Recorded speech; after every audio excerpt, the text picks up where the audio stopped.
নমস্কার। খবরের অন্তরালের খবর নিয়ে ক্যালকাটা ডায়ালগস থেকে মনোজ দাস।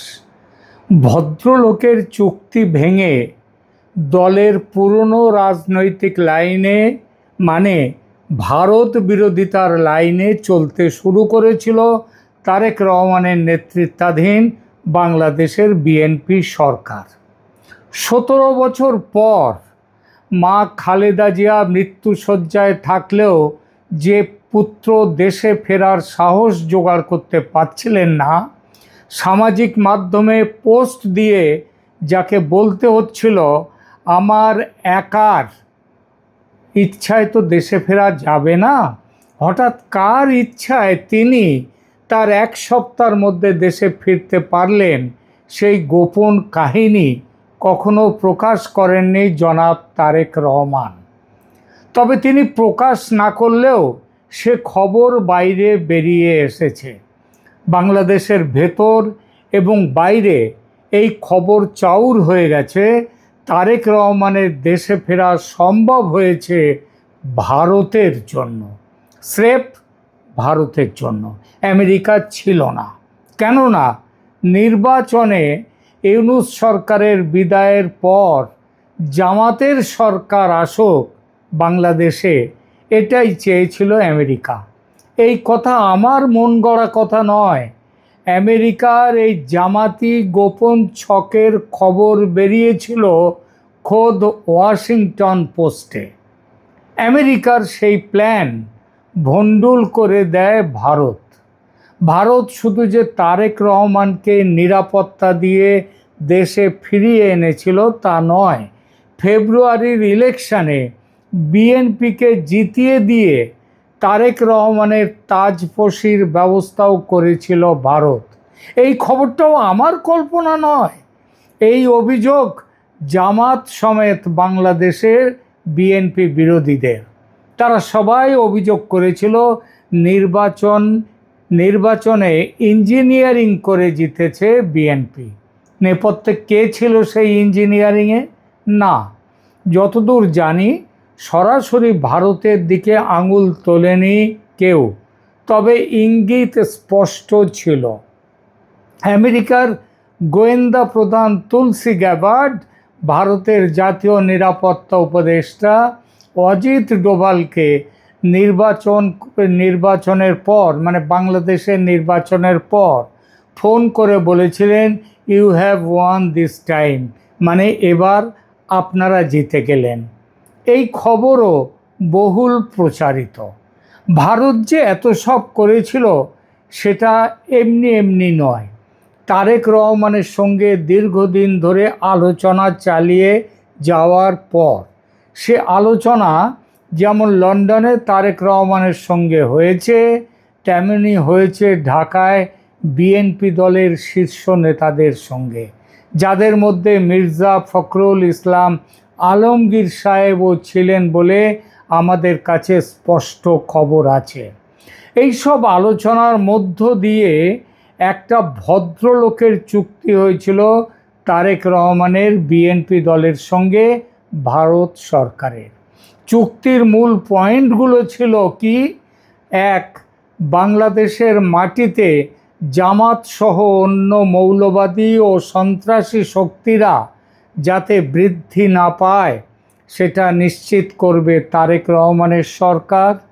দুই, দেশে গণতন্ত্র প্রতিষ্ঠার জন্য অন্তর্ভুক্তিমূলক রাজনীতি ফিরিয়ে আনতে হবে, যার সোজা মানে হলো আওয়ামী লীগের ওপর থেকে নিষেধাজ্ঞা প্রত্যাহার করতে হবে। এছাড়া তৃতীয়, চীনের সঙ্গে বা পাকিস্তানের সঙ্গে এমন কোনো চুক্তি যেন না করা হয় যাতে ভারতের নিরাপত্তা বিঘ্নিত হতে পারে, যেমন তিস্তা প্রকল্প সহ অন্যান্য অবকাঠামো নির্মাণ, পাকিস্তান এবং তুরস্কের সহযোগিতায় বাংলাদেশে অস্ত্র নির্মাণ কারখানা তৈরি করা। এসবগুলো ভারত সহজ চোখে দেখেনি, এগুলো করেছিল ইউনূস সরকারের আমলে, এইসব চুক্তি হয়েছিল। এটা তারপরে যেমন চীনের সাথে তিস্তা প্রকল্প সহ অন্যান্য অবকাঠামো নির্মাণ, যেটা ভারতের জিও পলিটিক্যাল স্বার্থকে ক্ষুণ্ণ করে, এমন কাজ যেন না করে তারেক রহমানের সরকার। এই বিষয়গুলো নিয়ে কোনো লিখিত চুক্তি নয়, তবে একটা ভদ্রলোকের মৌখিক চুক্তি হয় তারেক রহমান সহ অন্য বিএনপি নেতাদের সঙ্গে ভারতের পক্ষে থেকে যারা বার্তা করছিলেন তাদের মধ্যে। সেই চুক্তির ফলশ্রুতিতে তারেক রহমানের দেশে ফেরা ও ক্ষমতায় আসা সম্ভব হয়। বিএনপির প্রতি ভারত যে স্বাগত শুভেচ্ছার ফুলের তোড়া এগিয়ে দিয়েছিল সেটা বোঝা যায় বেগম জিয়ার শেষকৃত্য অনুষ্ঠানে ভারতের পররাষ্ট্রমন্ত্রী এস জয়শঙ্করের ব্যক্তিগতভাবে উপস্থিত থাকার মধ্য দিয়ে এবং ভারতের প্রধানমন্ত্রীর ব্যক্তিগত শোক বার্তা পাঠানোর মধ্য দিয়ে। এরপর নির্বাচন হলো। অতি বড় বিএনপি সমর্থক পর্যন্ত স্বপ্নেও ভাবেননি যে এত বড় বিজয়, 2/3 বেশি আসন পাবে তার দল। আর সেই বিজয়ের পর সবার আগে শুভেচ্ছা বার্তা পাঠান কে? ভারতের প্রধানমন্ত্রী নরেন্দ্র মোদী। তারেক রহমানের শপথ গ্রহণ অনুষ্ঠানে উপস্থিত থাকলেন ভারতের লোকসভা স্পিকার ওম বিড়লা। কোনো মন্ত্রী নন, লোকসভার অধ্যক্ষের উপস্থিতির মধ্য দিয়ে একটা বার্তা দিয়েছিল ভারত। সে বার্তা হলো গণতন্ত্র এবং গণতন্ত্রের বিকাশ যেন এবার হয় বাংলাদেশে। এ পর্যন্ত সব ঠিকঠাক চলছিল, কিন্তু তারপর শুরু হলো ছন্দপতনের পালা, যার মধ্যে প্রধানতমটি হলো আইন করে আওয়ামী লীগের ওপর নিষেধাজ্ঞা জারি, যেটা করেছিল মোহাম্মদ ইউনূস সরকার। আইন না করে অধ্যাদেশ জারি করেছিল। সেই অধ্যাদেশকে এবার আইন করে পাকাপাকি করে দিল বিএনপি সরকার। তারপরে শুরু করলো কি, পাকিস্তানের সঙ্গে বাংলাদেশের নতুন করে সম্পর্ক তৈরির কাজকর্ম, ভিজিট সরকারি তরফে শুরু হলো। এর মধ্যে খবর এলো তারেক রহমান সরকারে যোগ দিচ্ছে জামাত। একজন উপপ্রধানমন্ত্রী নিযুক্ত হবেন জামাত থেকে। এমন খবরও এলো যে রাষ্ট্রপতি শাহাবুদ্দিন চুপ্পুর জায়গায় নাকি রাষ্ট্রপতি হতে চলেছেন মোহাম্মদ ইউনূস, এবং সে ব্যাপারে কথাবার্তা চলছে। এপ্রিলের গোড়ায় খলিলুর রহমান দিল্লি এলেন, বোধহয় 7 তারিখে, 7ই এপ্রিল। আবার ওই একই সময়ে মির্জা ফখরুল ইসলাম আলমগীর বড় সড়ো এক প্রতিনিধি দল নিয়ে গেলেন চীন সফরে।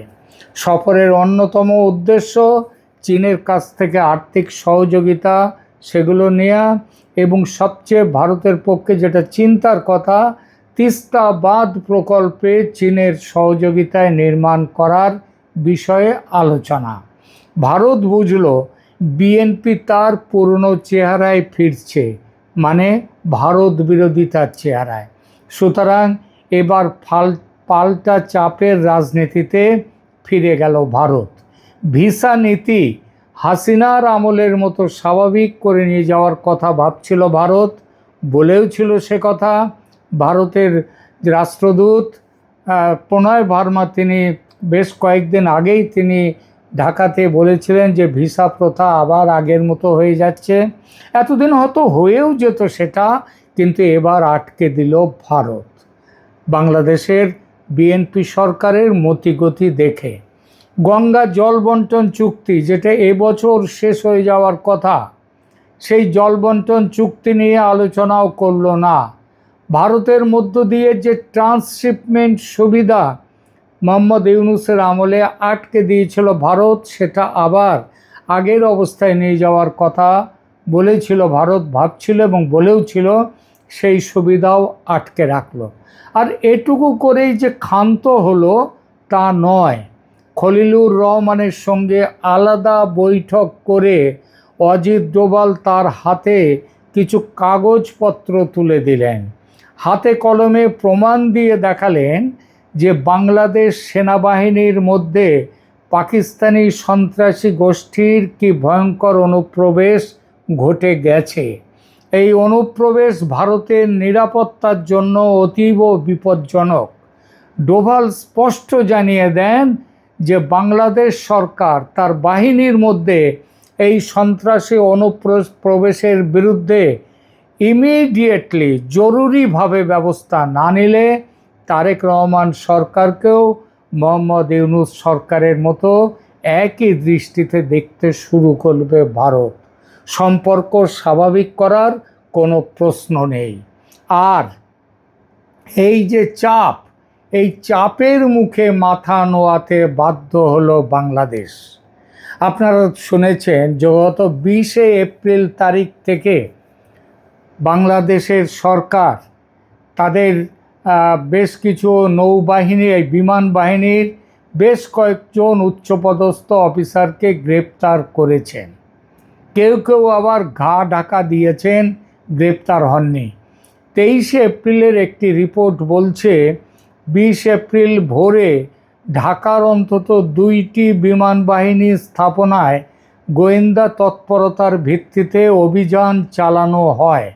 সেই রিপোর্টে বলা হয় 2 জন কর্মকর্তা ধরা পড়েছেন, আরও 10 জনকে জিজ্ঞাসাবাদের জন্য আটক করা হয়েছে এবং 9 থেকে 10 জন সদস্য পালিয়ে গেছেন বলে সন্দেহ করা হচ্ছে।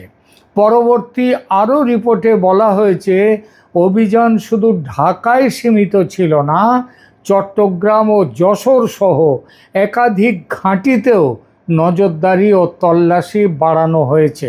কারা আটক হয়েছেন?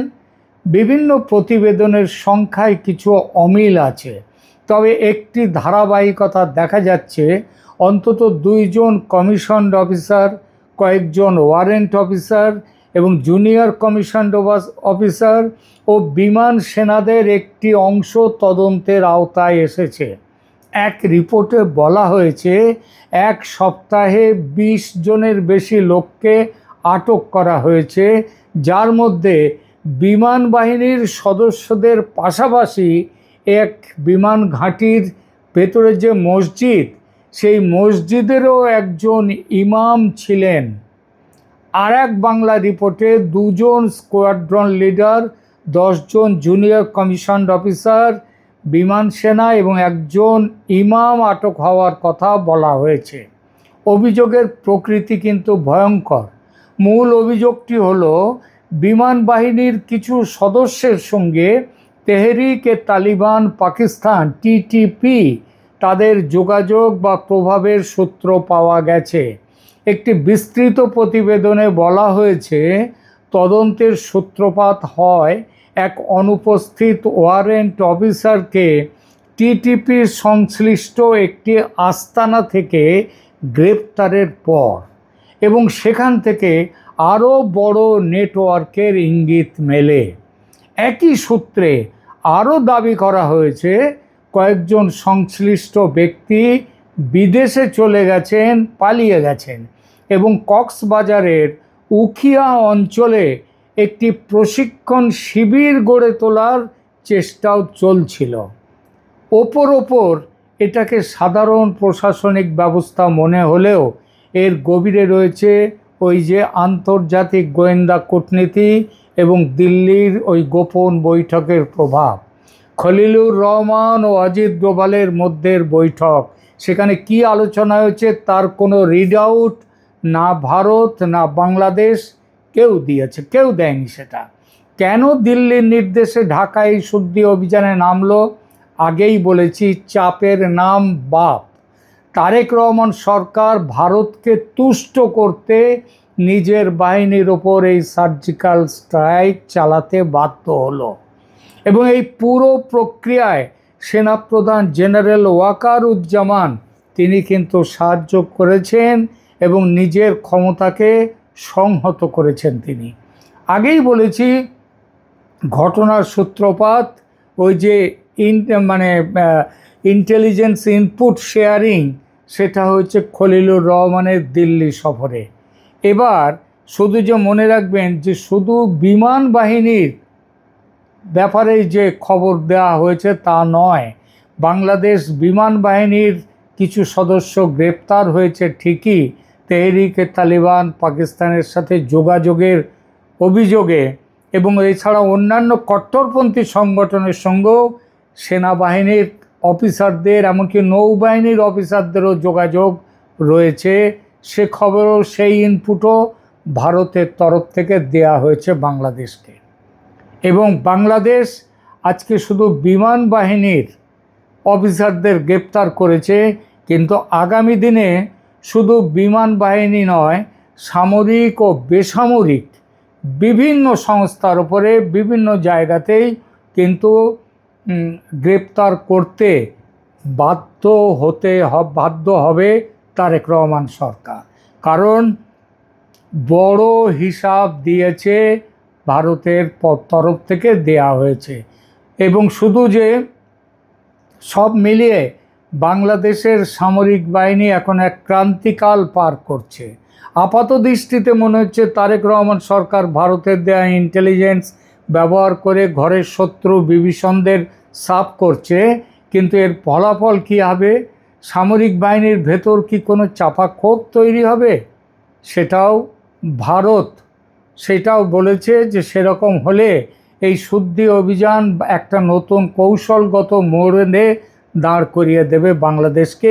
এবং ভারত সমস্তভাবেই যে সাহায্য করার দিকে হাঁটছিল এতদিন, ভাবছিল, সেটা কিন্তু ভারত আর পিছিয়ে আসবে না।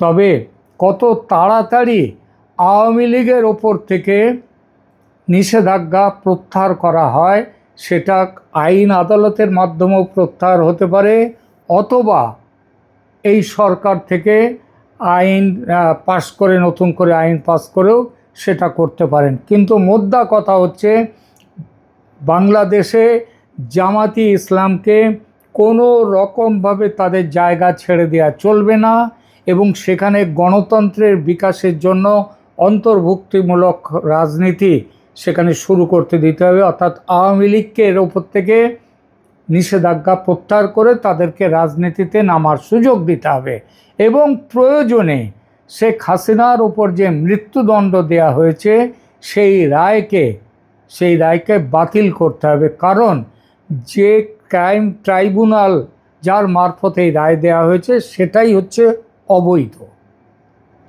এই সমস্তগুলো করলেই তাহলে আস্তে আস্তে ভারত বাংলাদেশ সম্পর্ক স্বাভাবিক হতে চলবে, নচেত স্বাভাবিক হবে না।